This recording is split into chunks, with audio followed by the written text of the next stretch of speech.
Let's call to order the regular business meeting of the Board of Education for Monday, November 14th to order. If I could ask everyone to please stand and recite the Pledge of Allegiance. Pledge allegiance to the flag of the United States of America and to the republic for which it stands, one nation, under God, indivisible, with liberty and justice for all. All right, good evening, everybody. Roll call, please. Stephen Arthur. Here. Jim Batson. Here. Alex Delapalli. Here. Pat Grudy. Here. Karen Lundstedt. Here. Scott Luce. Here. Ellen Mauer. Okay, so we note for the record that Ellen Mauer is absent this evening. Our agenda, we have quite a bit of student recognition, I can see, so we're excited about that. Nothing really on the president's report of note. We'll have updates from our school board reps, superintendent's report, where we're going to review our major capital projects. One of the key objectives for tonight is to bring the Libertyville High School swimming pool project to a vote. Okay, so we'll have any final discussions we need to on that, and then we will vote as a board on whether to proceed. We will have time for public comment. Again, I remind anybody who would like to speak to, please limit your comments to 3 minutes. We will review the consent or approve the consent vote agenda, which was reviewed earlier this month. A brief update from program personnel with Ellen out. Is anybody covering that? All right, we'll go through it. We can do that. And then F&F from Chairman Batson. Nothing on property, Stephen, right? CEDAW, nothing on CEDAW, nothing on IASB. Just a brief update. Okay. And then we will convene for an executive session. Looks like we're planning to take action. No vote tonight. No action. Okay, so no action tonight, so we'll change that in the agenda because it notes that there will be some. Okay. Anything else? All right, so let's student recognition. Yeah, before we do student recognition tonight, this week District 128 will join communities throughout the state of Illinois to say thank you to our school board members. November 15th is the 8th annual School Board Members Day in Illinois, a day which recognizes these special public servants for their commitment and contributions to our public schools. Board of Education members take the lead on tough decisions which must be made on significant issues which affect not only our school but the entire community. Their choices impact so many aspects of our daily lives that I think we often overlook the service they provide that allows our community to grow and thrive. They are truly leaders helping to shape our society. Our board members give up their personal time and their family time because they understand the importance of local governance in our educational system. They sacrifice a great deal to ensure that LHS and VHHS students have a quality education system that prepares them for college or career and to be leaders in the 21st century. While tomorrow is actually Board Member Recognition Day, since we have a board meeting tonight, we would like to take a few minutes this evening to recognize our board members' efforts and show how much we appreciate the service they have volunteered for our students and community. On behalf of our students, staff, and community, I would like to present each of you with a certificate of honor and thank all of you for being leaders in our school community. And if we could please have the audience give the board members a great round of applause.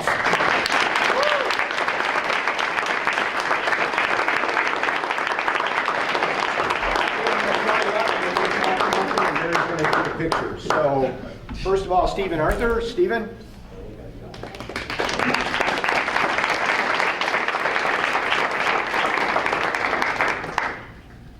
You can start the condo line for us. Thanks, Stephen. Appreciate it. Okay. Thank you. All right, Jim Batson.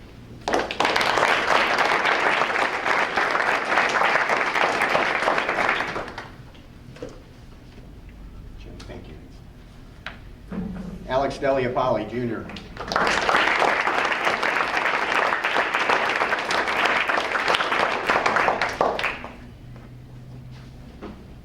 Thank you, Alex.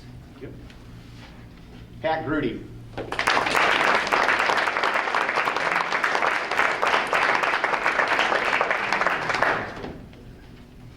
Scott Luce.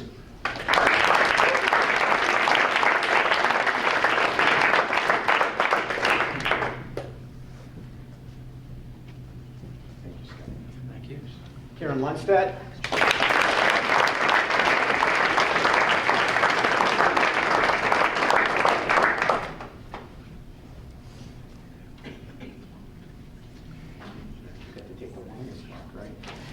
let's have a round of applause for Ellen Maurer, who's over at LA Tech.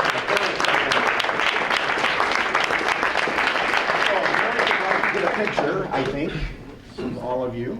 So if you want to tilt around a little bit like the kids do.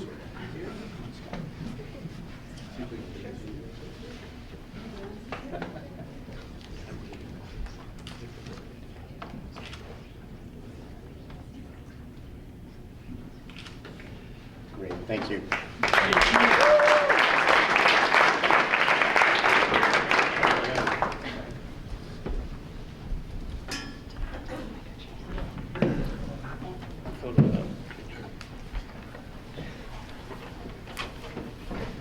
So bad, I promise that was my only surprise tonight, okay? All right, so let's move on to student recognition. Okay. Are we on? So it's our pleasure tonight to welcome families and students from Vernon Hills High School. We've had a pretty exciting fall around Vernon Hills. We just ended a great musical and a concert series with our fine performing arts, but our athletics have really shined here this fall. So we have two groups who have medaled in state this year. The first is going to be our girls cross country team. I've been to Peoria 3 times in the last 4 years, and each time it has been to trail our cross country girls as a medal in state down in Peoria, and this year was no exception. When they medaled and then came home that evening to a celebration in the foyer, I commented to those that were there that this is one of the healthiest programs in our school right now, and it's not just because of the hardware that they continue to bring, but it's because of the number of girls that go out, the persistence that they have to stick it out, the hard work they put in, and especially due to the coaching. So I want to bring up Suzanne Curry. I think Chris Wolf is not here, right? So Suzanne Curry is our head coach, and she's going to introduce the girls. Suzanne.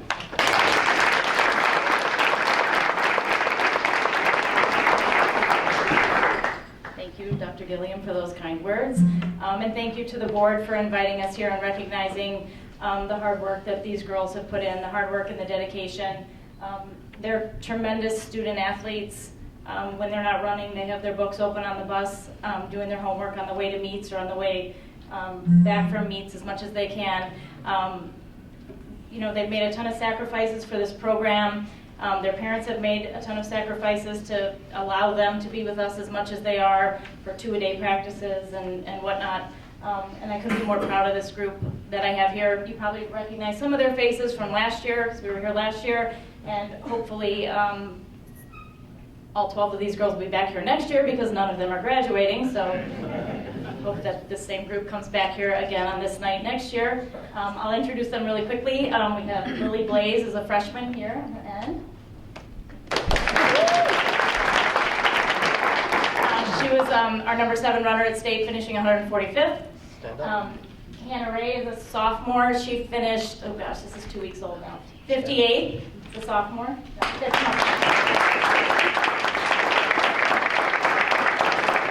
Our all-state athlete, junior Lauren Katz, finished 14th this year.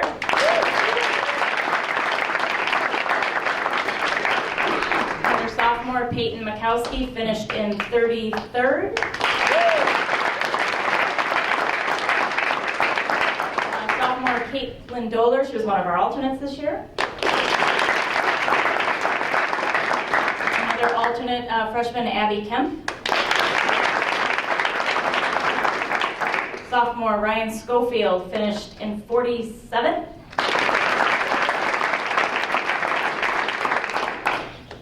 Katie Wilkowski, one of our sophomores, finished in 28th. And sister Leah Wilkowski finished in 29th. Another alternate freshman, Carly Sear.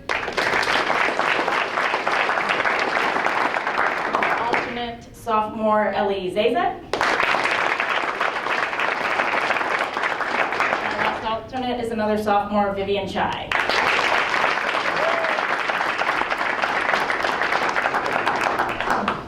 Thank you.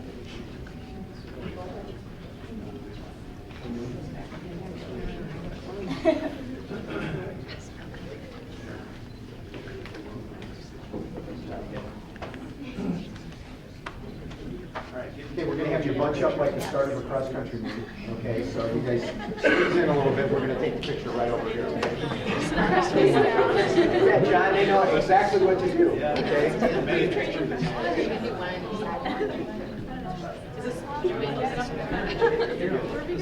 That's a good looking picture.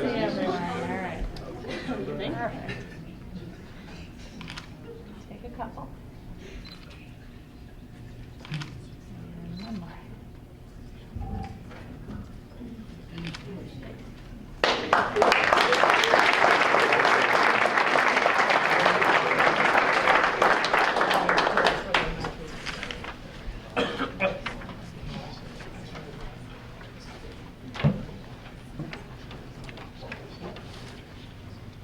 We also had the pleasure to recognize these guys as state finishers in boys golf. You may know that this year is the first year that Vernon Hills entered the Central Suburban League. And did you guys win that league? I think you did. Close. But that's a little joke. But look, I think what did happen, even though they didn't quite win the conference this year, is it put them in a position to do really well after the regular season. I was down at ISU last year when they were literally a putt away or two from medaling last year, and most of those guys were back, save what, one from last year's team? Two guys? Anyway, so I'm getting old. Anyway, a lot of them back. Again, another young team, but this team did a super job. So they win the regional, second place in the sectional, and then, of course, head downstate and take third place. Their coaching staff, Sean Healy, Sean Crevier, not here tonight, but I want to recognize another assistant coach, a guy who's been with us for a long time and a long career in the golf leagues around here, Fred Dickman. Let's give him a hand.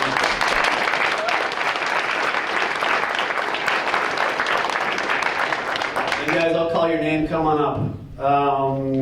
Brian Fabia.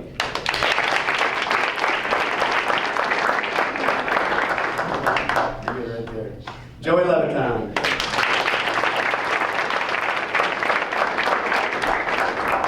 All-state golfer Justin Park.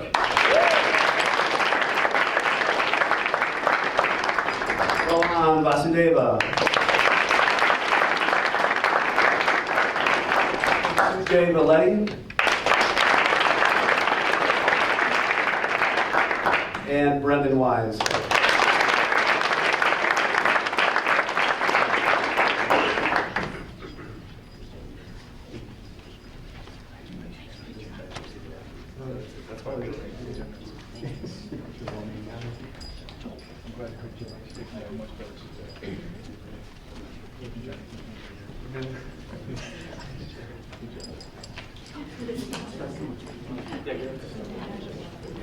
All right, guys, so let's just kind of do a fence like this, turn around this way so we can, no, the other way.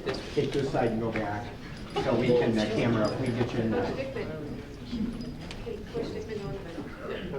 Sure, Coach, they want to have you in the middle there. So. Which is right where you should be. There you go.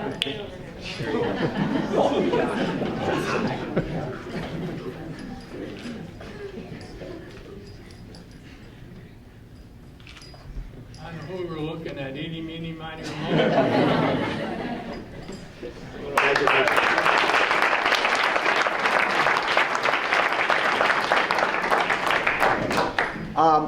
Parents, some of you have been with us before, and on behalf of the board and the administration at the district office, as well as both of the high schools, this is our favorite thing to do at school board meetings and at the two buildings, is recognize student success.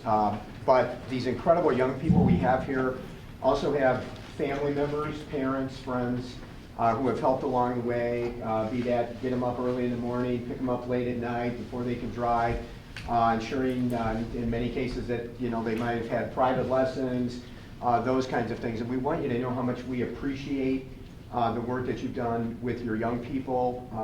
It's the result of these. The result is these two fabulous high schools that we have. and the success they've had at Vernon Hills this year in the fall has just been phenomenal. So let us say thank you to you, and I would ask all the parents that are here this evening, I want you, and friends of the kids that were recognized, I want you to all to stand up, and let's give them a round of applause.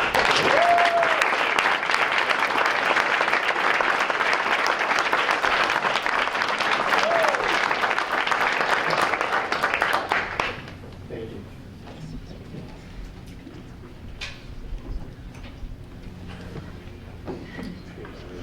All right, nothing really for me, so we'll have our updates from our Hey, students. do you want to tell the parents that if they can stay, they can stay. If they want to leave, they can. We'd love to have you stay, but you don't feel bad about it. If you want to leave now, you can.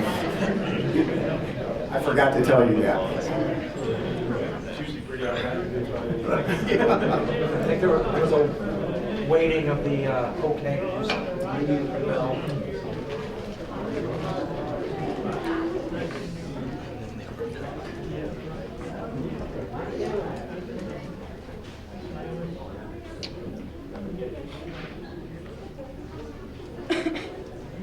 All right, ready?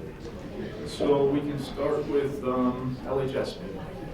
Awesome. Okay, so just this weekend, we had our Model UN team go to Brown University for Busan, and we got a lot of awards, actually. It was quite an exciting time. Alejandro Garcia Escobar got Best Delegate, along with Nick Birkeland in their respective committees.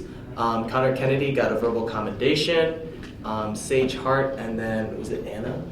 Anna Burns. Anna Burns, they both got, I think, honorable mentions as well. So it was an awesome time for our Model UN team. Coming up is the Caring for Cambodia Ugly Sweater Run. So Caring for Cambodia is a service project kind of group that we have that basically all through the year they fundraise in order to help fund their service project that happens in the summer when they go to Cambodia, and they help with the children there and they build stuff. So the Ugly Sweater Run is November 20th from 9 to 10:30 a.m. It's a 1.5 run/walk, and all proceeds go to the service project trip. So we're all really excited about that, and if you'd like, you can still sign up. I think they extended the date for like 2 more days. Next week, our winter sports officially start, so that is swimming, bowling, hockey, not hockey, but all the other winter sports. So that's an exciting time for us. Just a recap on the canned food drive that Student Council ran. It was massively successful. We reached our goal of 10,000 cans. We actually got 10,042 cans that we were able to donate to the Libertyville Township Food Pantry. So we were super excited about the awesome campaign, and we're super proud that everyone participated at LHS. And then something exciting that happened today is we had sticky notes covering all of the lockers today. And Student Council had done this because with the general spirit of the school last week, we decided that it would be beneficial for us to all write encouraging phrases and notes. So the exec board, all 7 of us, wrote out about 2,000 to 2,500 sticky notes that we placed among the entire school. So just to promote unity within the school and ensure that every student feels like they belong at LHS. So it was super nice to just see everyone's like face smiling when they see the notes, and I think it was a really nice thing that we did. Well, we had some people representing Libertyville at Brown. We also had Drops of Ink in Yearbook representing at Journalism Conference in Indianapolis, and from what I heard, it was a great time. Kind of makes me wish I was on Drops of Ink. They went to a conference and they did a lot of stuff. They obviously went to some seminars, but they also seemed to have a lot of fun with a dance, an escape room, and went to a basketball game, I believe. In addition to that, we also had the LHS Musical in the Heights a couple weeks ago that just wrapped up, and it was a big success. It seemed like it received a lot of positive feedback, and we're always glad to have that. Looking to top it next year or this spring with Wish. We're continuing that. It's really getting into some of the heavy fundraising season. A lot of people are doing some creative stuff. We have, is it Kelch or is it Gerlach? It's Kelch. It's Kelch. He's making donuts in his room, homemade donuts, cinnamon sugar, really delicious, very well priced, doing very well. And I will mention again, they are delicious. The third period choir class is offering singing grams, where I think for just $1, they will go sing Santa Baby to someone you send a singing gram to. There's also popcorn making, and they're selling ramen outside the cafeteria, which sounds not as cool as it actually is. Ramen is delicious, and so I think that was doing pretty well. Our ILMEA... It's delicious while you're in college. It will be delicious then as well. ILMEA, our Illinois Music Educators Association, state stuff happened with choir, band, and orchestra. We had a lot of Libertyville representation, and we were happy to have that, and it seemed like everyone had a great time. No major issues or drama. Girls swimming is going to state, and Alex Tam placed 40th in state for cross country. And did we have a lot of representation at cross country? No, it was just Tam. Just Tam. Yeah. But he did very well, and we're very proud of him, and looking forward to seeing what he does next year. And that's Libertyville this month. Thank you very much. So for Vernon Hills, this past Friday, actually, through Computer Science Club, we held an event called IT Day for middle schoolers here on Veterans Day for middle schoolers to come learn more about STEM and technology and encourage girls to get more involved at a younger age with these fields. And for 2 hours, basically, we had 25 middle schoolers learn about various opportunities while doing our code, Oculus Rift virtual reality, Lego robotics, and Spiros, and this event was definitely a success, and all the kids were saying that they were more interested in technology and had a lot of fun. And also for our Club First class, or VHGive, which runs a social media platform in hopes of spreading positivity and giving back to our community. This month's lesson was #VHGive Thanks in spirit of Thanksgiving. So we kind of repeated the same video that we did last year, where students called someone that they were thankful for, surprised them with kind words, and we got a really similar response. And this time we also contacted teachers, parents, and siblings, and it's a very heartwarming lesson. So we actually conducted a post-lesson survey with Mrs. Beagle, our student activities director, and we found that 92% of the students are likely to complete a random act of kindness after this year of VHGive, and 92% of students believe that VHGive has actually been creating a really positive environment within our school. And pertaining to this lesson specifically, after seeing people call their relatives on the phone, 95% of the students responded that they would be more likely to tell someone randomly that they're thankful for them. So we were also able to receive suggestions for future lessons. And we also got a geotag on Snapchat during this day that said VHGive, and this was really cool to see everyone's Snapchat stories saying VHGive. For student council updates, we have our variety show on December 1st, and this year the theme is kind of America's Got Talent, so we'll be having teacher judges for the acts and with student and staff acts, so currently the auditions are going on, and they've also started playing the winter dance, but they're keeping the theme and type really top secret, so we don't know much about that yet. We also had our National Merit Recognition Breakfast on November 4th earlier this month, and this year the breakfast was set up a little differently because we have a new CRC head, Mrs. Bolito, and we also had 26 honorees, so there was a lot more kids than there were teachers to invite, but it was extremely rewarding, a lot of fun to see all the students and wonderful teachers that have had an impact on our lives, and we were all able to share our favorite memories from high school, and hearing everyone share different memories, it was really fun and sentimental. It's kind of a great way to commemorate everyone's accomplishments. This past week, all consumer classes also had a chance to experience a real-life interview, and I participated in this. And personally, this was a very valuable opportunity for me, and I'm sure everyone would agree, for the rest of the students as well, because we were able to practice real-life interviews with companies, but it didn't really count, so there were no stakes. But we were asked the typical questions on the spot and expected to come up with good responses. And it was also a lot of fun to see everyone dressed up really nicely, because a lot of seniors participated in this, and we're all so grateful to the companies that volunteered their time to interview the students. And we also had our musical, our dinner musical for the seniors for Adam's Family, which we talked about. And this was really successful. We had over 300 senior citizens attend, and we had a lot of NHS student volunteers serving and assisting them. So this is a really fun time for our community. Continuing on with great student activities at Vernon Hills. 3 weeks ago, Vernon Hills High School participated in their annual Red Ribbon Week, which is basically a way to promote saying no to drugs. And what we did is the club Spark passed out bracelets, had students sign pledges to stay drug-free, and they wore red. And at the end of the week, they capped it off with the Healthy Lifestyle Fair, which was a great opportunity for students to learn about how to deal with stress, eating right, ways to stay active, participate with the community, and more. With our freshman student council as a mid-year project, they had the opportunity to pack 91 bags of candies for soldiers to help the USA troops. So that was a great project for them. The next two things are about our VHHS marketing class, who had great opportunities in the past week. A couple weeks ago, they had the opportunity to head down to Northwestern University, where they had the opportunity to learn about athletic marketing and advertising directly from the Northwestern marketing team. And this really allowed them to contextualize and see real-life examples of their learning throughout the year. Also, the marketing classes did their annual burger challenge at Tom and Eddie's, where they put their learning to the test by advertising and marketing 2 different types of burgers. And in one night, within just a few hours, they were able to sell $1,450, which is a fantastic amount. And Tom and Eddie's donated 10% of that to charity, so that's a great accomplishment and learning experience for the marketing students.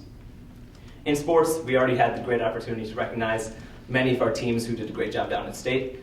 And we do have a few more teams to recognize, specifically the football team, which has gone farther than they've ever gone before, making it to the quarterfinals of state after their defeat of Nazareth, winning 17-0, with their defeat of Nazareth and then winning against Marion Central 17-0, which just throws them into the semifinals, which is really exciting for the boys. Everyone's hyping up with them. All the students are really excited for that.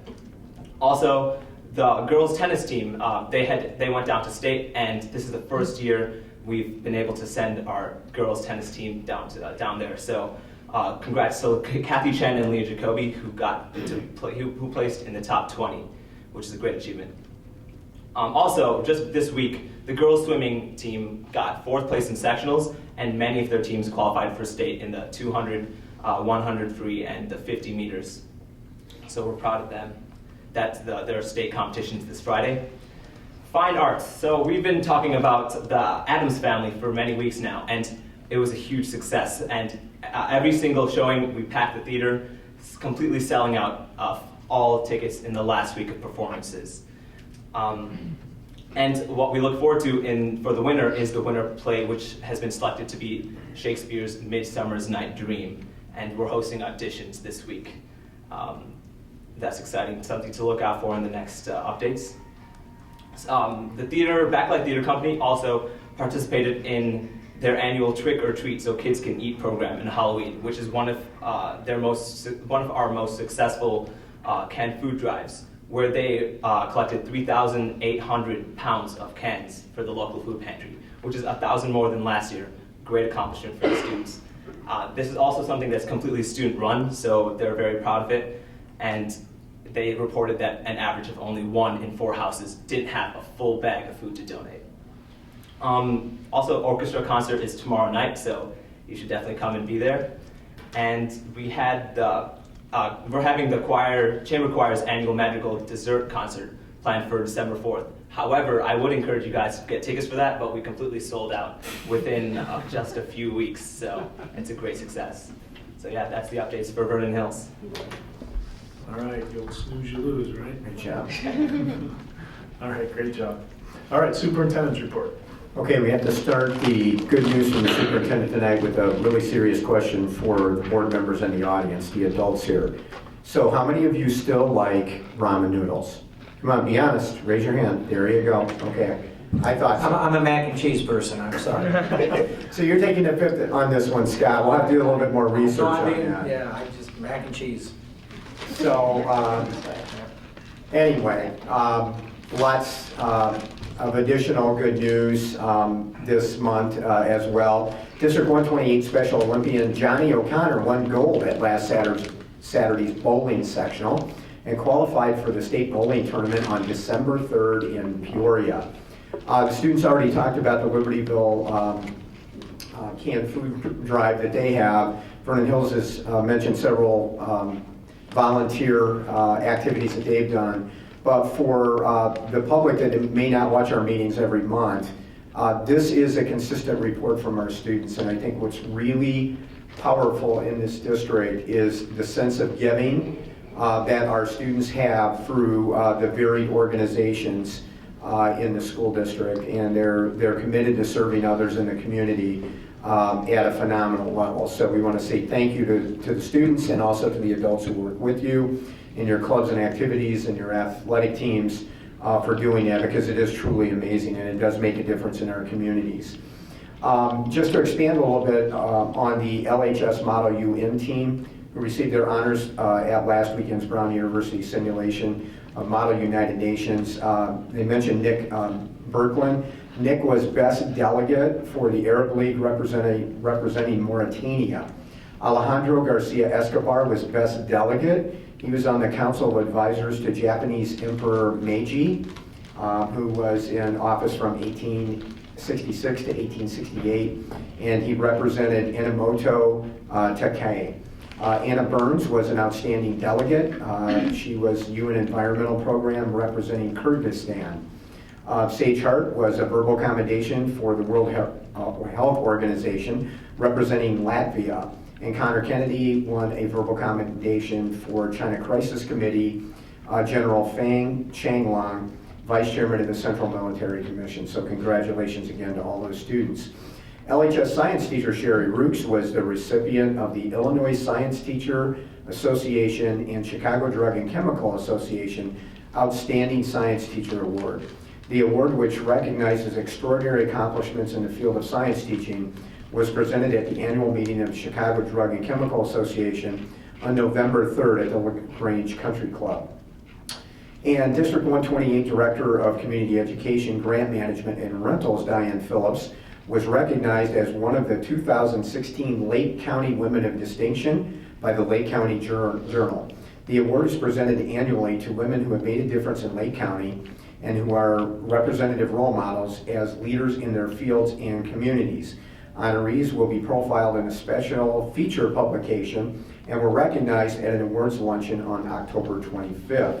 In addition to her 32 years as an educator in Lake County, Diane also has worked as a Lake County Forest Preserve volunteer for 25 years, is the Vice President of the GLMV Chamber of Commerce, co-public sector chair for the Lake Cook Regional Incident Partnership, board member for the Lake County, Illinois Principals Association, and serves on the Village of Libertyville Civilian Emergency Response Team. So congratulations to Diane for that great recognition. Next on the superintendent's report tonight is an update on major capital projects. And we have spent much time on this over the last 3 years, and particularly over the last 6 to 9 months. But again, just for the public who may be watching, in working through what would be some of our long-term major capital needs, large construction projects in the district, over the last year, 15 months, we actually identified 3 projects that would need attention and addressing in coming years. And in kind of a rank order, a power order, if you will, was replacing the current LHS swimming pool. Second was a second gym at Vernon Hills High School. And third was repurposing the old pool once the new pool is open. We've had much discussion around the finances of this. The grand design when we started was we felt we might have an opportunity to use existing reserves to take care of all 3 of those projects. On kind of further digging in on finances, that is likely not going to be the case and be doable at this point. So what that means right now is that the second gym at Vernon Hills, although there was demonstrated need through a presentation that John and Brian did on behalf of the school and the community over here, that pool is on hold for the moment. The board has not said and has never said that the pool did not, or the gym did not have merit. But you know, it's going to have to be addressed someplace down the line. Repurposing the current pool at Libertyville, if the new pool is built, will be another substantial investment. And the board will have to continue to, wrestle with the way to work through that funding process as well in the future as we're tackling the second gym at Vernon Hills. So that brings us to replacement of the current LHS swimming pool or building a new pool at LHS. We have gone through an extensive process working with builders and architects, first to get a pretty good idea of what type of pool that we might want to build. Secondly, to get some tentative costs on that pool so the board had some kind of idea what the dollar figures were that we were looking at. And finally, over the last few months, digging in much greater detail on the pool to get a handle on what that cost would be.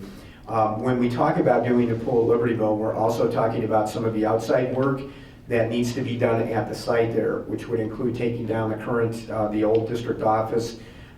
They're rerouting a road around the new facility and out to 176, creating retention space in that area. All of that work would need to be done as part of the pool project, or we would have an opportunity to do that work as part of the pool project. So in a special committee of the whole meeting that we had a couple of weeks ago, we had some additional deep discussion about the financial condition of the district, not only now but moving forward in the next 5 to 10 years. And the board also heard about the more detailed costs in the pool.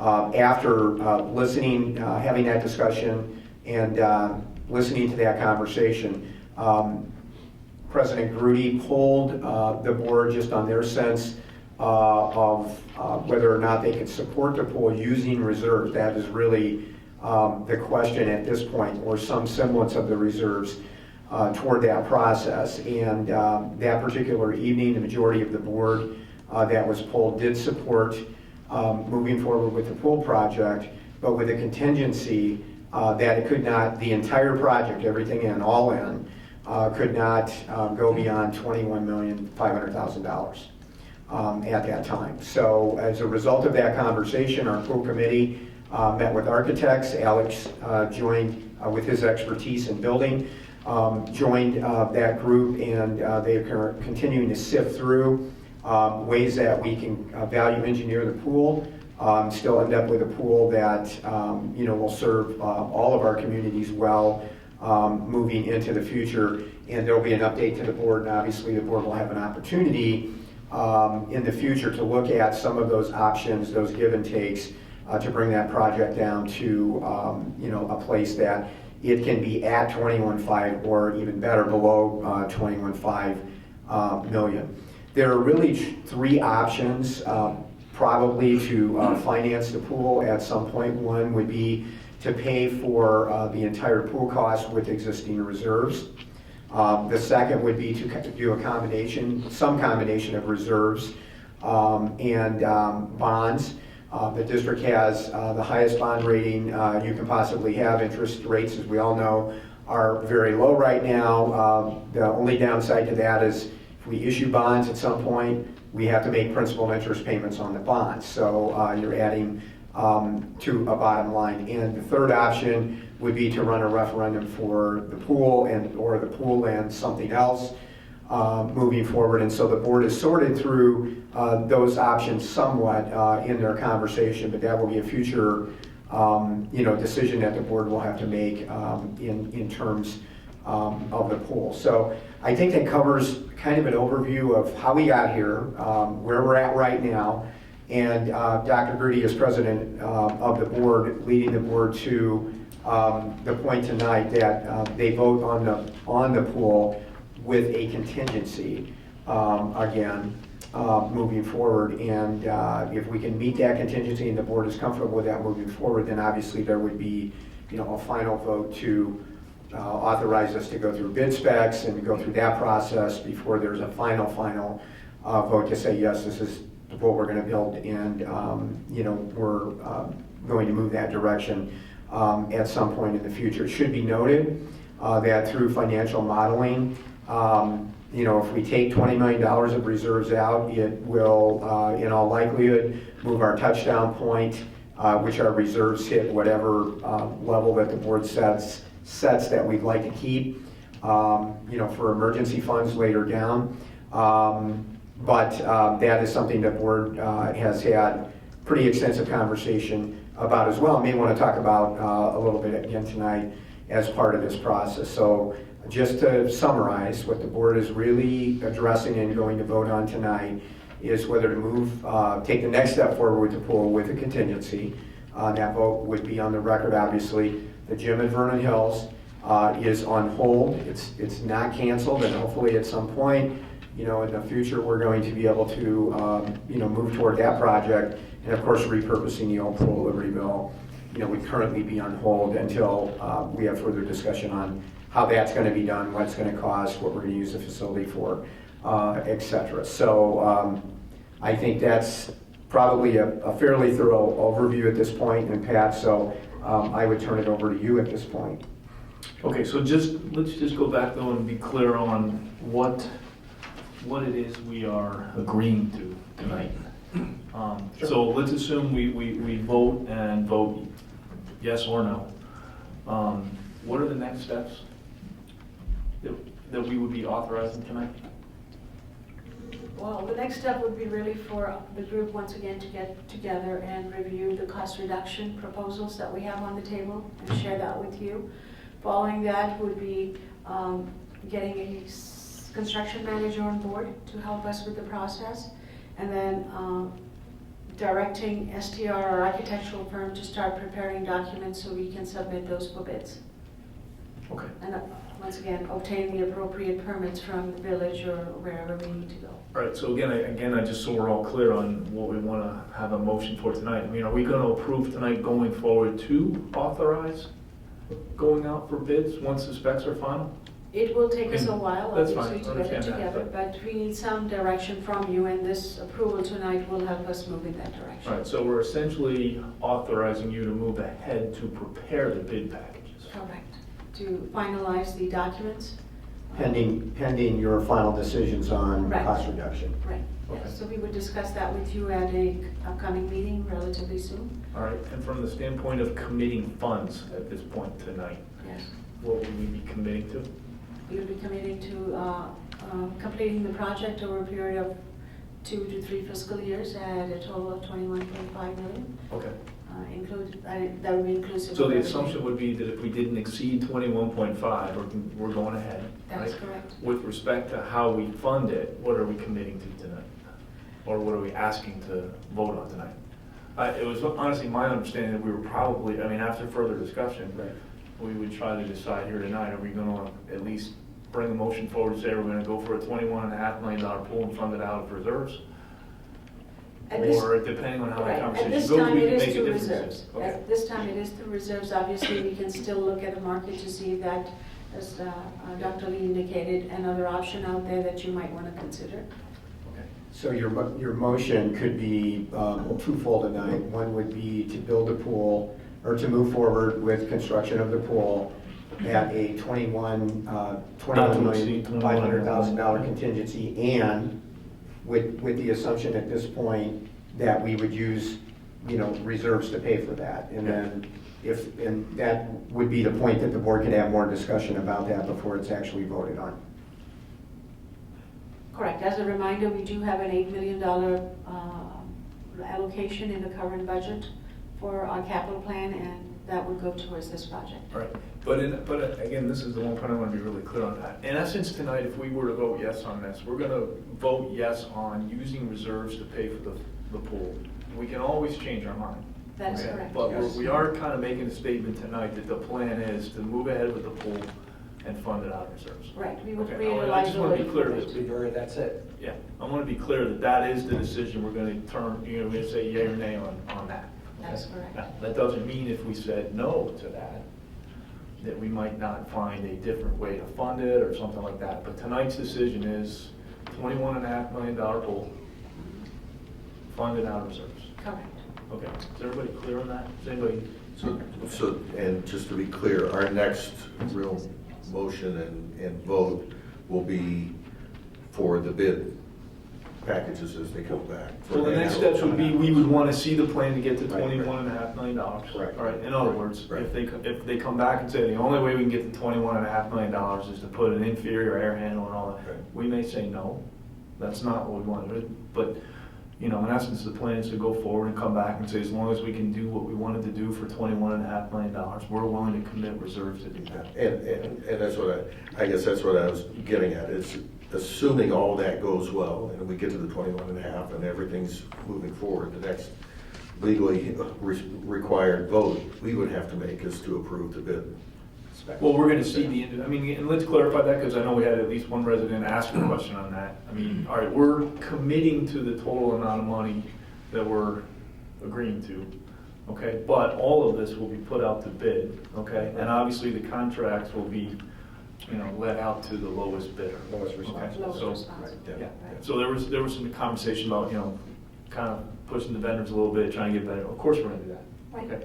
And if we can come in at less than $21.5 million, we would like to do that. The good news is, even though everybody knows we're committing to $21.5 million, none of the vendors really know how much of that's for the plumber and the electrician and the other stuff, so it should be still a very good competitive bid process, okay?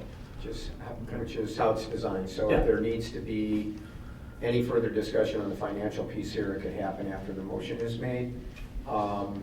You know, whether that's impact or anything else, a lot has been shared on that. Well, and that's what I was gonna suggest. I was gonna suggest we actually bring forth the motion in a second, okay? Then open it up to further discussion, okay? Whether that be in favor of the motion or opposed to the motion, and I would encourage any and all discussion on that, okay? Yes, sir. So let me ask you, is there a motion to authorize proceeding with the pool at a cost not to exceed $21.5 million?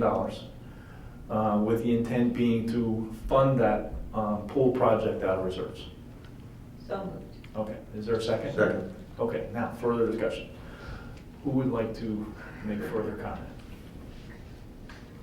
At the 21.5 million price we're playing with here, have we Playing just doesn't decided, seem like the right term, but I get you. are we dead set on what size that pool has to be? Yeah, I think we have, I forget what the design number was. I mean, okay, so I guess if we came back and we had the experts look at it and they said, I'll make it up, they had to trim 3 feet off the pool, I guess that's what we'd consider. But I'm of the impression that what we're asking for is for $21.5 million to build pool.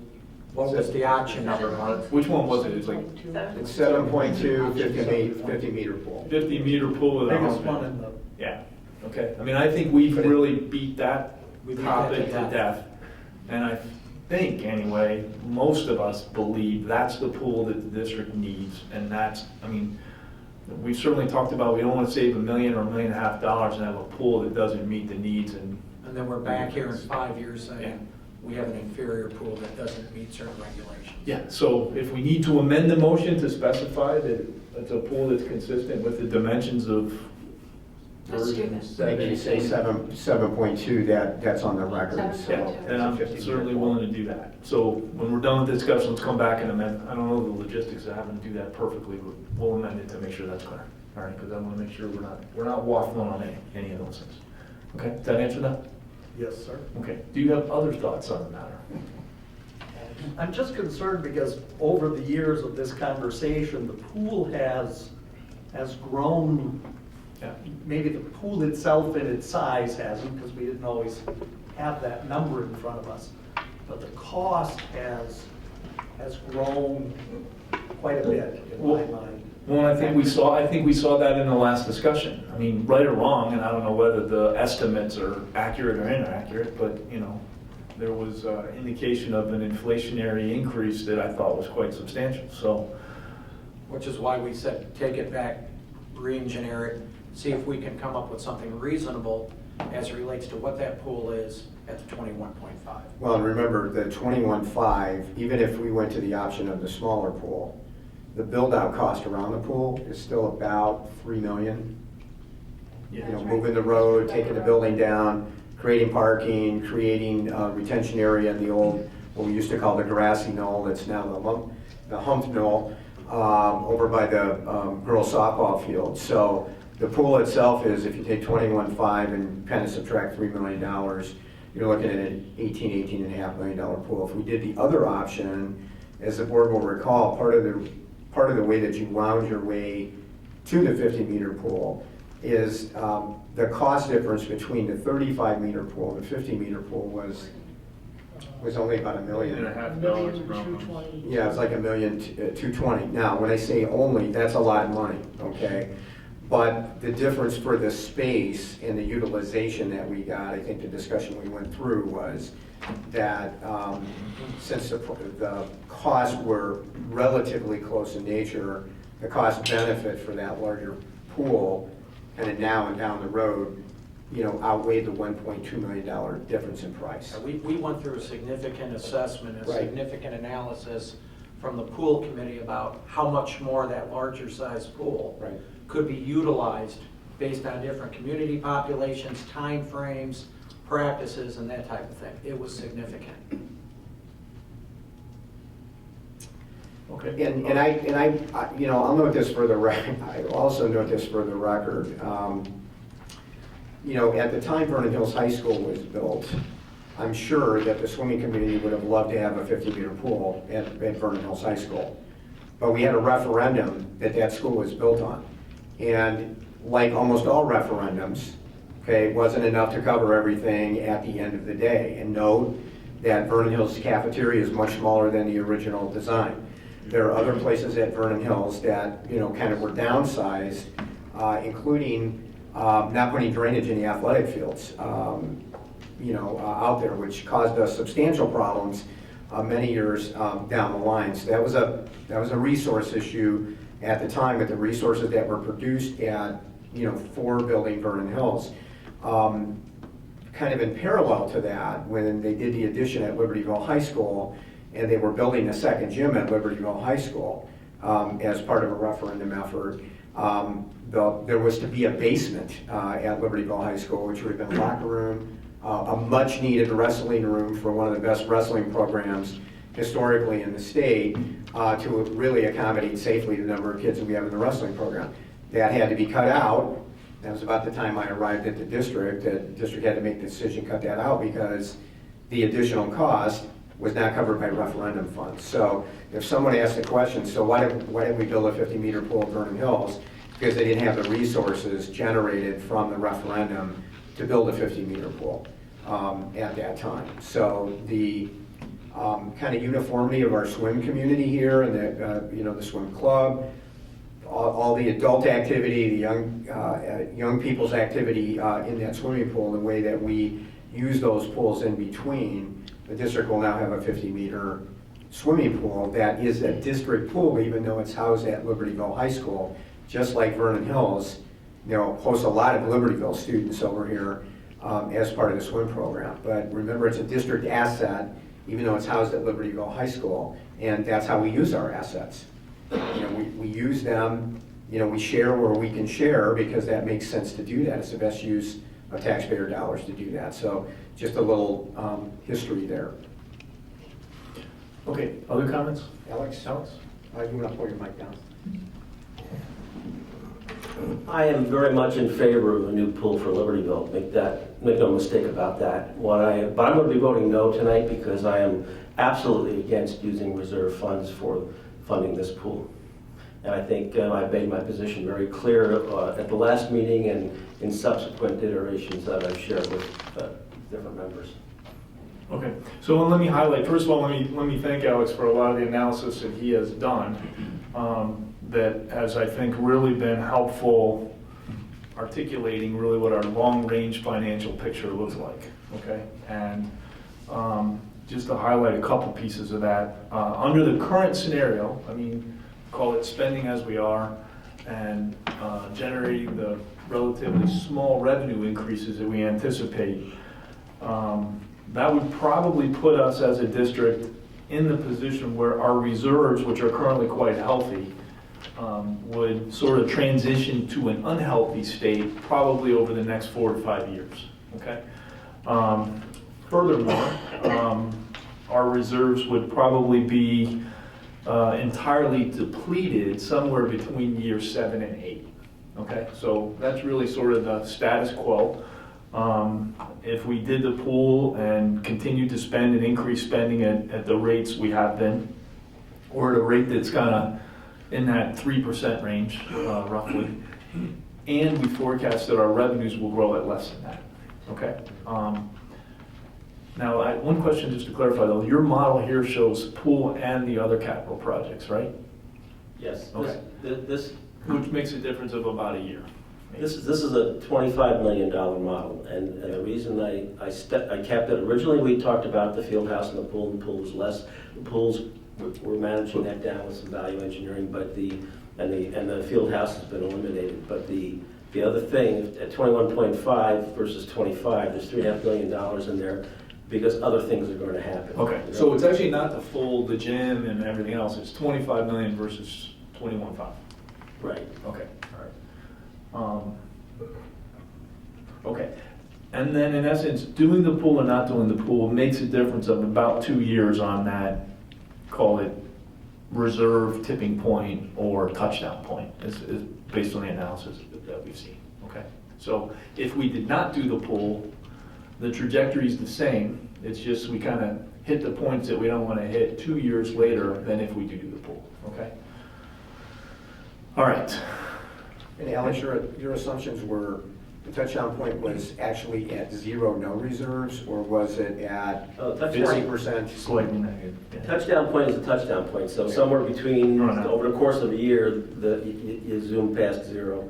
And then we talked about some kind of reserve level we optimistically would hope to maintain. Yeah. We maybe said $40 million, and you can, on the graph, I think, Yasmin's graph, you can see very nicely the blue line going horizontally across is the $40 million roughly, and any one of those scenarios, models will, where they intersect that blue line, you can tell what year that is. So that's another much more, much sooner, as you pointed out, Pat, timeline than just running out of money, period. Okay. All right, anybody else? Jim? I want to make sure everybody gets a chance to say whatever. Yeah, while people are thinking, Board Member Ellen Maurer asked me to let the board and the community know that she's sorry she wasn't able to be here tonight. She's over at being a parent at a parent college program at Libertyville High School, and although she cannot vote because she's not at the meeting, she did want me to share with the board and community that she is in favor of moving ahead with the building of the pool. Okay. So that will not be counted in the vote because it cannot be legally, but she asked me to share that, so I've shared her thoughts on that. Okay. I'll just make a couple quick comments.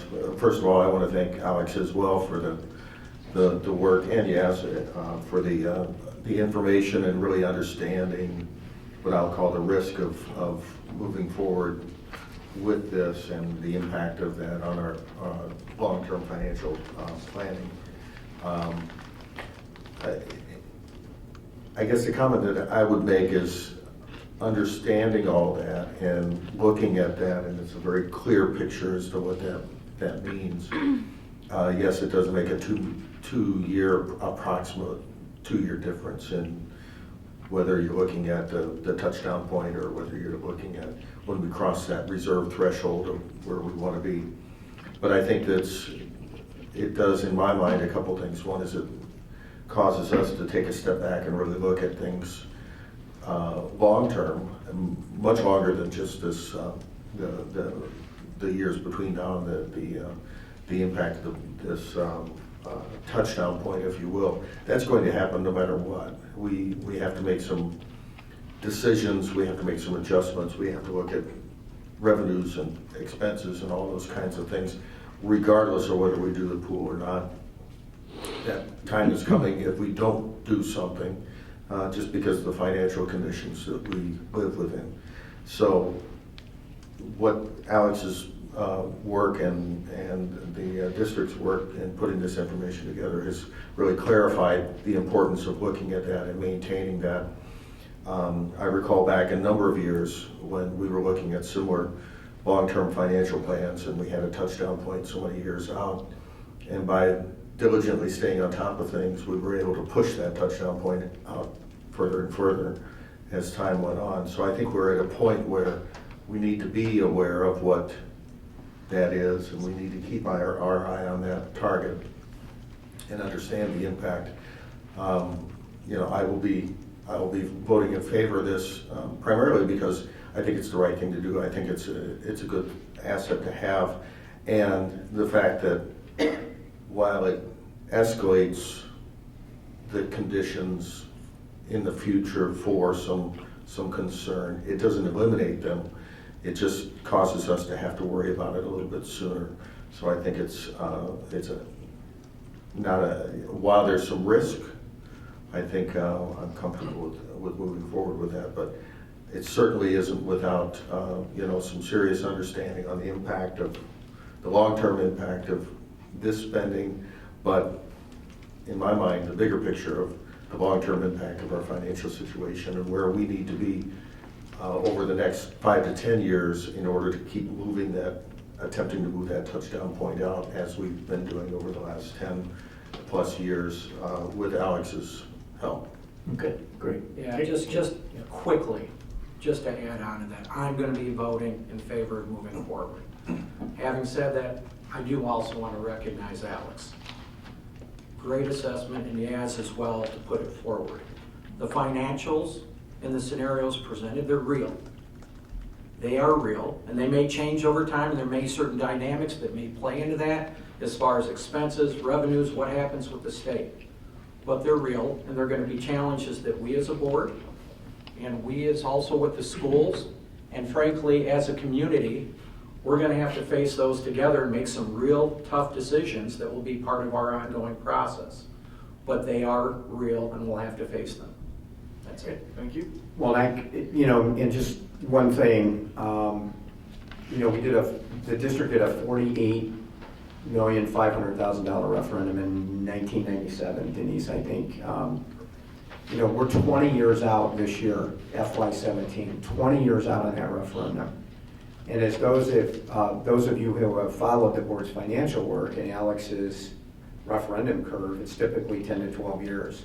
So over the past decade, the work that Alex has done with Yasmin in terms of modeling for the district has helped us push that referendum well beyond kind of a normal, you know, referendum cycle at some point down the line. And we're really talking about, you know, trying to drive that thing out, you know, 4, 5, 6, 7 more years, which would put us, you know, we got 7 years, it'd be 27 years since the referendum was passed, which is amazing in the world that we live in today. So, you know, I echo everything that you guys have said about the work that Alex and Yaz have done modeling and the information they provided to the board, and also the board for our very time-consuming and in-depth conversations on understanding the finances for this district. But at the end of the day, it's made a difference because, you know, we're way out from what any normal referendum cycle would be, you know, for a school district. So, I'm sorry, Karen, I think you were going to say No, I something. just was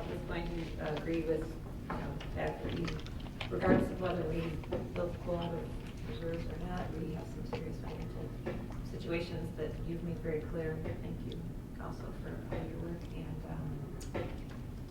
so I think we've got some work to do, obviously, going forward and looking for ways we can cut expenses.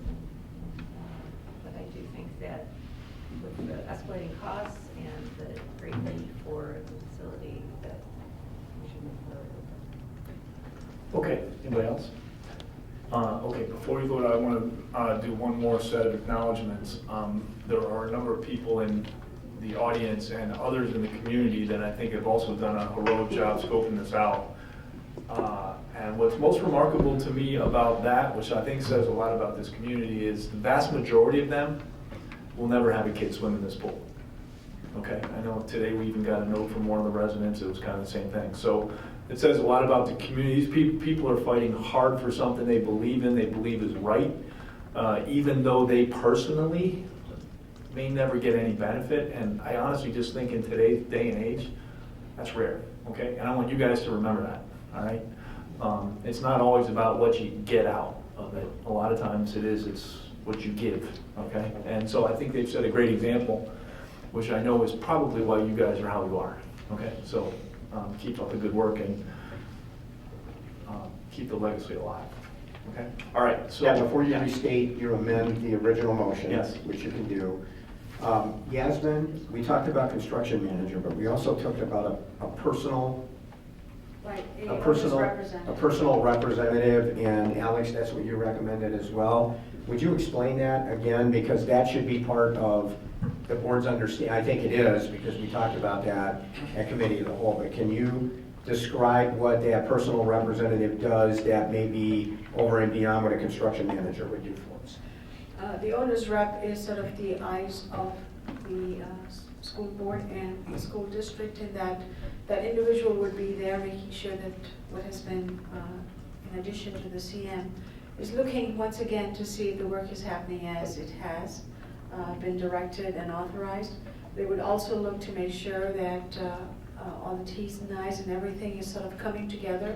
And there was that person would be the one who would be communicating to the board as to how the project is going, what issues there are. If a change order has been recommended, whether or not those change orders should be approved and why the change order is coming to the board. When we built the Vernon Hills High School, we had this owner's rep too at that time. And having that person here was very beneficial, because there was somebody else who was basically representing the school board's interest, and you could go to that person and talk to them about whatever issues were facing, and whether or not those things really needed to move forward, or whether any changes that were recommended were necessary, or what impact they would have on the project. Okay, So unless Alex has something else to add. Very well done. One point of clarification, if this was a design-build contract, do we still need a CM, or would that be part of the design-build contract? That would likely be all part of that contract. Yeah. But you'd still want to have. Sure. owner No, that's right, it's two separate questions. One of them is our eyes and ears, okay? And we've all lived why that's necessary, okay? So I'm not debating that. Have we made a decision as to whether or not, when we go bid this out, whether it's gonna be a design-build type thing, or we're gonna get a CRM or construction manager? And I had this conversation with Mike Henderson from SDR just last week as we were looking at all the options and cost reduction options. And he emphasized the necessity of getting a CM on board as soon as possible. So you could also go the GC route, general contractor route. However, as much as the discussion has moved forward with everybody present, we've always talked about a construction manager, that kind of approach, as opposed to GC. In fact, we've done interviews, right? We have. And We we'd be interviewed ready a to number of firms. We'd be ready to make a recommendation at some point. in the Obviously, future, time right? has passed since the interviews had happened, and now, so we need to go back to the CNs and get better cost estimates as to what their fees would Based on our plan, be. but in that one, we're gonna have to bid out anyway, right? Or not? CM? No, Yeah. the CM, no, because it's a request for proposal, so we have talked to them. It's just a matter of regrouping again to see. With the plan, the final. Right. plan. Right. But you'll come back to us with a recommendation on that? Yeah. Yes, in Okay. fact, Alex Alex has is been your feedback. involved. Yeah. So is Ellen. All right, so we're going to amend the motion to simply clarify that it is a motion to move forward with building the pool at LHS according to the design spec'd out in version 7.2, okay? At a cost not to exceed $21.5 million, all in, paid for out of the district reserves. Okay, so the only modification is to clarify it's version 7.2. Okay, any other discussion? Do we need to approve that If vote? So not, we need to do a You motion. should do a second, you should do a second to the So there's, amendment. Is there a second? yeah, do a second to the Second, amendment. yeah. I'll do I heard a second. motion, is there a second? Yeah, Okay. second. All right, roll call, please. Arthur, No. Batson, Aye. Delli-Polly, Nay. Gertie, Aye. Lundstedt. Aye. Luce. Aye. Okay, thank you very much. Motion carries. All right. Okay, believe it or Let the not, hard work begin. Thanks, everybody, for all your input. Okay, Pat, believe it or not, it's still my report. We're still in the middle of my report. The rest should move along a little quicker. We had 2 donations that we'd like to acknowledge tonight. They both came from the Stephen and Carolyn Chase Family Fund. Okay, and Stephen Chase as the advisor. The Chase Family Fund has donated $2,000 to LHS Boys Bowling Team for a sportsman scholarship. They've also donated $2,000 to the LHS Girls Bowling Team for a sportsman scholarship. So we really appreciate, of course, that donation. The board will note that we had 3 FOIA requests this month, which we have processed. And under other, one final note from me this evening, we want to thank once again the District 128 Foundation for Learning, who recently held their big event over at Viper Alley in Lincolnshire. The event was very successful again. Initial numbers were right around 21,000 in terms of the resources that they gained from that event and donations for that event. That money will be used to fund innovation grants that enhance and enrich teaching and learning for our students in the district, keep us on the cutting edge over and beyond what we would expect the taxpayers, to give us and take care of. And part of the funds raised that evening are also for our neediest students, and the foundation gives resources to both the buildings to use to help our needy students in the district. So again, an incredible organization. We're well over the foundation is well over $200,000 in the amount of grants and resources that they've given to the buildings in their 10 or 12 years of existence, and we're thankful to everyone who attended that event, donated, or bought tickets even if they could not attend the event. It was a great success, and Scott and Karen both sit on the foundation board as well. I don't know if you have any comments that you guys would like to make, or? No, listen, I appreciate the help and obviously the folks that came. I appreciate the administration's help in getting people there and the presence that you all had there. It was very meaningful to the people that donate.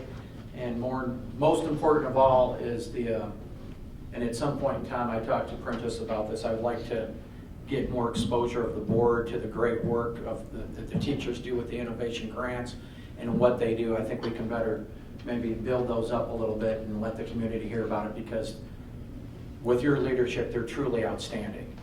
And pleased to do it. And thanks for everybody for your efforts as well and helping make that a success in Karen. It was a great time. It was fun too. It was fun. It was really fun. It was great. I left my credit card there. It was really fun. Got halfway home and we're back and got ours. Oh, did you really? I had Jeff Hart brought mine home and charged me money to get it back. So. Okay, Pat, with that, we'll conclude the superintendent's report. Thank you very much. Invitation for public comment. Anybody like to speak? Name and address for the record, please. And if you could limit your comments to 3 minutes or less. I think I can actually do it in 3 minutes. What's that? I think I can do it in 3 minutes. All right. Tim Anderson, 821 Bartlett Terrace, Libertyville. First thing is, as you go through your agenda, you just were informed about the FOIA request in your packet. Actually, as of 10 o'clock this morning, the Federal Government Association, BGA, who made that first request, that has not been honored. It was supposed to be due November 2nd. I talked with Jared, the person that made the request this morning. As of 10 o'clock, it has not been honored. So it's 12 days late when it was supposed to be honored. So the request has not been honored. As of 10 o'clock this morning, maybe you did it later on. All right, that being said, once again, we get back to what I originally brought up on the capital expenditures. You have in your report that's on the web the financial report you had for 2016 as of June. Capital projects were going to be that you paid 8.2, capital outlay 2.1. Upon further clarification, you came up with a list of what that 8.2 added up to. And you're able to add it up to it, but you had to find a whole lot of what I will term nickel and dime stuff. And then you dumped a lot of stuff into summer work projects, which I was given an explanation, but the explanation didn't hold with me. The part is, the other 2.1 of capital outlay has still not been explained. So I'm going to suggest the board still does not know where 2.1 capital outlay. Now, what is the difference between a capital project and capital outlay? Or what is the difference between maintenance? We don't know. That's not been defined. But we do know that as of now, 2.1 million has not been accounted for. And so Pat, I would ask you, as you directed the financial superintendent to give you this complete list, you need to add more to this list until you come up with 2.1. And then you have to go back and review the fact that in 2014, there was almost $2 million that somehow was paid in 2016, but was budgeted in 2014. So it should have been a rollover to the budget. Therefore, it wouldn't have been a deficit. So how this has been presented just doesn't hold water, isn't true. All right, enough being said on that one. At the last F&F meeting, some comments came to light that have been there forever. And that's the issue of this completing phase 3 of the sprinklers for LHS. For 14 years, or 12 years now, phase 3 was never completed. Phase 3 was the library. Phase 1 was the paint lockers down by the industrial wing. Phase 2 were the hallways. Phase 3 was the library. And it came out very clear at the last meeting. That one of the board members made it very clear. I was shocked. I think everyone was shocked. You could hear a pin drop when that comment came out. That she ran for the board because she didn't want the sprinklers. And so for 14 years, she has fought not having safety for the students. And in light of today, any student with a Samsung 7 phone in their pocket could cause a fire in the library. We didn't know about the Samsung 7 14 years ago. There is no explanation in the history of this school district, going back when it was 120 before it became 128. I don't believe we have ever, in 100 and some odd years, ever had any board member run to prevent children's safety and then maintain that children's safety is not necessary. That issue has to be dealt with. Put the sprinklers in. Find the $2.1 million that's missing. Honor the FOIA requests. I don't want to embarrass my community. I'm an alumnus of LHS. It's my community. I don't like to embarrass it. But I'm getting very upset with my community that has been complacent and complicit in not getting involved. You have a school board election coming up. The filing date is December 12th, the date of the next board meeting, by the way. It is proper for the board members now that are up for re-election, if they choose to run, there's 5 openings. 2 of the sitting board members don't have to run. If the 5 sitting board members wish to run, then they have to they have to turn their papers in between the week of the 12th through the 18th. Papers are being pulled now. It's time for the community to know so they can be prepared if they have to find people to run for the school board. It's time for a show of hands of the 5 existing board members. Do you intend to run for the board? So Pat, I ask you to direct the board members for the record. Is it their intent? They can still at the last second not file, but they should at least let their intent be known tonight. So I ask, will you ask for them, a show of hands, do they intend to run for the board? Thank you. Okay, I just want to address one thing on the, one of the topics I did want to address at F&F next time is to get some clarity around what we want to do on, I'll call it accounting for these capital expenditures. Okay, there is something posted on the website that actually shows it by department. Okay, so fine arts and IT and stuff like that, that's been added to the website so you can see about $1.1 million or $1.2 million of the $2 million is Chromebooks. Okay, so that part's easy. The rest of it, and the difficulty always is, in a lot of cases, it's a number of rather small things. Okay, so what I'd like to do in F&F, just have an open discussion to come to a consensus. Whatever we believe we want to send a message to the district to say, okay, any expenditure over whatever amount we agree to, we want to do, I'll call it a line item description of that, okay? And all the rest of it can be thrown into, you know, a bucket. So for example, we may have a $30,000 bucket of $1,500 items that we're not going to itemize out. But we may say, but if it's a $30,000 item, we want to know what the $30,000 was for, right? So let's have that discussion so we can come to consensus. What I'm trying to avoid is a retrospective look back at what did we actually do, where we have to go gather all that information and put it together. I want to just say, look, this is how we do it, here's where it is, and be done with it, okay? Just one comment, Yasmin, we had a project sheet, you know, from the start. We had the grid, and Jess had developed it, and Mark doesn't know about it, so somewhere it died, and the very thing that he's asking for, would be the vehicle, I think, to use, and just don't know where it went. Right, and what you're talking about is more on the construction side or project side. The other component of it is obviously funds that we spend for instructional purposes in the building or buildings and grounds would buy a piece of equipment. What we do is on a quarterly basis, we update our reports, so we're capturing everything that we've spent over a certain amount.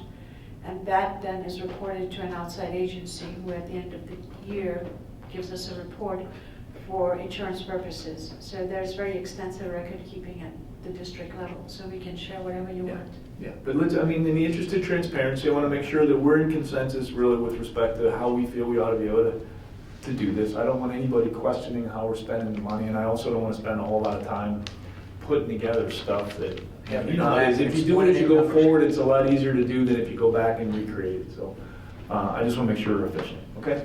We also, most of us went around during the whole sprinkler, you know, that was a long, long time ago. Yeah. Could we get just information on how that all? Sure. Yeah, we can, that's in the archives, for sure. That was before I have those. virtually all of us. All right. With respect to running for election, I'll let you guys make your own decision on what you plan to do. I understand that one or more of the people who are up for re-election have still not decided what they want to do, so I would certainly respect that. And if you know, it is my intention to run again, so. Let's have another member of the public. Yeah, so we'll go right back to that. Sorry. Hi, I'm Anna Sorry, I didn't see Dre. that. Anna Dre, 1020 Ashley Lane. I'm a Libertyville High School parent of a junior who's on the water polo team, and I also have, my child will never spend 1 minute in that pool, and I just wanted to get up here and thank you guys for the courage, your conviction of creating a really good school for the future children and preserving my home values by doing that. I also was really pleased to hear your discussions about finances. I think that's super important. It's great to have this new pool, but these are tough times, and we've got to keep an eye on the finances. There's some things going on in the village right now that I would love to have District 128 weigh in on. There's one development that's already happening right now on the old Bolander field. There's a proposed development out on Butterfield of 150 homes or so. There's another one over on the Trims property. That's another 150 units. At the average of 2.5 children per home in Libertyville, that's a whole lot of students potentially coming in. A bunch of us were at a meeting where this was being discussed, and I was super pleased to see District 70 there, the superintendent. And he got up and plainly said, if this is approved with no concessions from the builder, he's going to be coming to us for a referendum to accommodate these students. And I've got to tell you, a lot of people in the community are wondering why District 128 isn't weighing in on this, guys, and I urge you to. This is huge. Our tax bills we're happy to pay for this kind of pools and improvements on this, but when you've got somebody coming into our community getting ready to make a whole lot of money off these homes, please weigh in and help us so that our taxes don't go crazy. There's a meeting coming up on January 9th. I know a lot of people are looking for somebody from District 128 to come and weigh in there and make a statement. And the other thing, the District 128 Foundation, I think that's a great event. I haven't gotten to go to it myself yet. I would urge you guys, though, I think it sends a bad message to hold it outside of District 128. I would urge y'all to hold it within the district. I think you'd get more support. Again, thank you. We're so thrilled to be getting a new pool. All right, thank you very much. Anybody else? I'd like to say something. Well, go ahead. Okay. I've always wanted to do that, actually. You are a resident. I know. One of these days I'm going to get out there. You do live here. Steve Mitchell, 14645 South Somerset Circle in Green Oaks. I want to also extend my sincere appreciation and gratitude to the board for making the decision tonight to move forward with the LHS pool. This has certainly been a long process. You guys have done wonderful work, due diligence, and we greatly appreciate everything that you're doing to support not only the students and the athletes, but the community with this endeavor. I also want to thank the leadership of Prentice for the district and leading this effort, Yasmin and Mark for their participation, Marina Scott, Brian Kelly, John Fischel, and other members of the LHS aquatic staff. They're passionate support of this project, and thank you all for doing that. I also want to share with you, at least from my perspective from the community, that if we can assist in any way in meeting the goals and objectives of what you set out to complete this project, we are more than happy to participate and help. Thank you. Thank you very much. Okay, Rick Middleman, 1048 Sherry. You fellas saw the recognition for the athletic teams. If you don't think that teachers make a difference in your life, and I know everybody here does, Fred Dickman, who was up here with the boys golf team, actually coached me. And I remembered him, and I remembered even some of our conversations as I sat here, mentioned it to Marina. He coached me in basketball and taught driver's ed. And it's been a long time. I'm probably the oldest one here, and I still remember him, and he was nice enough to say he remembered me when I shook his hand. So just remember that teachers are important. You'll remember them for a long time and enjoy them. Thanks. And if I could add to that with respect to Fred Dickman, I was also one of his pupils, although I wasn't in the classroom. And the only thing I can say is I'm certainly glad that he's been a lot more successful with the people that were here today than he was with me. No indictment on Fred, though. No you. indictment on Fred at all. No, he tried everything. Something about casting the club. Okay. Anybody else? I think we got them all. All right. Okay, where does that put us? Consent vote agenda. All right, so the consent vote agenda is listed. We reviewed it earlier this month. If I could ask for a motion to approve the consent vote agenda as listed, please. So moved. Second? Any discussion? Not roll call, please. Batson? Aye. Delightful? Aye. Grudy? Aye. Lundstedt? Aye. Luce? Aye. Arthur? Aye. All right, motion carries. Program and personnel, Chairperson Howard's not here, so, The items will help with that. yeah, maybe, Rita, if you could go through the calendar. I know we proposed it, we all looked at it. Yes, we're proposing the 2017-18 school year calendar with a start date for students of August 14th, 2017, and an end date of May 24th, 2018. We're, again, having students take their first semester final exams before winter break, and the school year concludes before Memorial Day. Good, looks good. All right, so is there a motion to approve the 2017-18 school district calendar proposal as reviewed? So moved. Second, any discussion? Roll call, please. Delightful? Aye. Grudy? Aye. Lundstedt? Aye. Luce? Aye. Arthur? Aye. Batson? Aye. All right, motion carries. Okay, likewise, there were a number of curriculum proposals discussed in the P&P meetings week, if you don't remember, last week. You want to just summarize those? Yes, we are proposing a number of new courses at both schools and some name changes to other courses.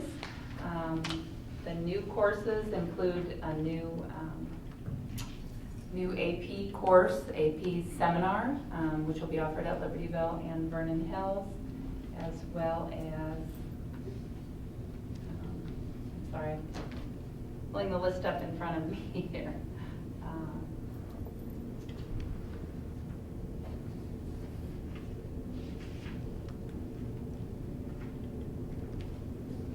While Rita's Here, yeah. doing the rest, Yeah. we it just reminded the board we reviewed all of those Yeah, we reviewed them. committee Yeah. meetings, Right. so I think it's safe on the Yeah. work that we did at committee meeting that we move forward with that motion. Thank you. Yeah, we have a couple of We have a couple of courses in math in the special services department that are brand new in both schools as well. Most of the other changes are name changes to have the course more accurately represent the curriculum that is taught. We have several proposals to change the official title of AP courses to match exactly the title that the College Board uses to describe the exams and the courses. And the rest are kind of minor changes. We have a couple of new courses proposed at Vernon Hills High School, one in social justice literature, and at Libertyville High School we have a new course in international cuisine and a new course in junior PE leaders. So those are the highlights of the new courses. And the details of that are in the board packet, which is posted. The general public can get access to that, is all right? Okay, so anybody that wants more information, go to the website. On the board part of the website, it's within the board packet for tonight. And there's a detailed description in there on all of those. Okay. So if I could ask for a motion to approve the 2017-18 curriculum proposals as included in your packet this evening. So moved. Second. All right, any discussion? Roll call, please. Grudy. Aye. Lundstedt. Aye. Luce. Aye. Arthur. Aye. Batson. Aye. Delli Polly. Aye. Aye, okay. Next, there are a number of board policies, first reading. These were reviewed last week, so no action needs to be taken. Correct. Next, educational tour requests. There are two. Operation Snowball to Normal, Illinois in January, and then a trip to northern Spain in June of 2018. Is that They're correct? planning ahead, yes. Okay, good. And should be noted, neither one of those have any cost to the district. Right? Yes. So may I ask for a motion to approve the two tour requests as presented? Move to approve the tour request as presented. Second. Any discussion? If not, roll call, please. Lundstedt. Aye. Luce. Aye. Arthur. Aye. Batson. Aye. Delli Polly. Aye. Grudy. Aye. Okay, motion carries. Next, employment of employees. This would have been an add since the consent vote, or the consent vote agenda was reviewed. Can I ask for a motion to approve the hiring of an educational support staff replacement hire, Yvonne Vanderbilt, Special Services Secretary at LHS? So moved. Second. Any discussion? Roll call, please. Luce. Aye. Arthur. Aye. Batson. Aye. Delli Polly. Aye. Grudy. Aye. Lundstedt. Aye. Okay, motion carries. Facilities and Finance, Chairman Batson. Yes, we have a few agenda items here, nothing really to vote on this evening. The short and long-term financial plan, I think we've discussed quite a bit earlier in the evening, and it's an ongoing conversation at the FNF meeting, so I'm not too sure that there's much more we can add to what was already discussed. Review of contract services. Do we have any update on that initiative? At the FNF committee, we discussed that we would be reviewing our contract services and determine whether we wanted to go out and rebid those services. And at this time, we are seriously considering at least going out for one of those contracted services. And these include things like food service and anything that we contract out for the services, maybe a custodial services or some kind of those types of contracts. Right. Under the guise of looking at ways to conserve costs. So, okay, we'll more on that as time goes on. Woodland Chase subdivision is the third topic here. Any update on that? Well, just a real quick update for the community. The Woodland Chase subdivision is up here at Fairway and 45 or Buffalo Grove Road and 45.